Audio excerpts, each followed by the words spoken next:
ফাহিম নাকি গিয়ে সে নাকি ছেলেদের সাথে নুডিও বানাতো বা ছেলেদেরকে নিয়ে ফষ্টি নষ্টি করতো, এরকমই কিন্তু লাইভে এসে আমাদের পাঙ্গাস মাছ মুখী আপা দাবি করেছে।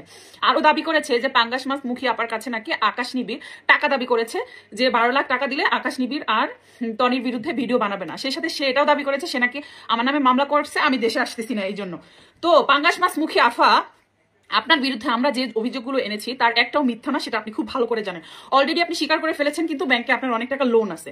এই লোনগুলো হচ্ছে আপনার লোক দেখানো, এবং এই লোনের টাকাগুলো আপনি পাচার করেছেন দেশের বাইরে। এই লোনের নাম করে করে আপনি দেশের বাইরে টাকা পাচার করেছেন।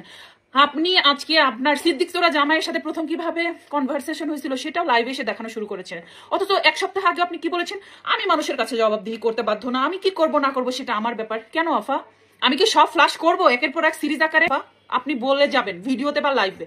আপনি এই মামলা সামলা হুমকি ধামকি এগুলোর ভয় দেখানো বন্ধ করেন। এই যে বাংলাদেশের পুরো বাংলাদেশের মানুষকে টুপি পরিয়ে মানুষের ইমোশন নিয়ে খেলে কি কি করেছেন সেটা আপনি খুব ভালো করে জানেন।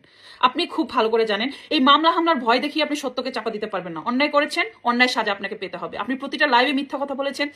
আপনি এমন কোনো মানে খারাপ বা অন্যায় কাজ নাই যেটা করেন নাই। আপনি একজন যে আপাতমস্তক স্ক্যামার, সেটা কিন্তু আমার কথা আমি কি সেটা তো আমি খুব ভালো করে জানি।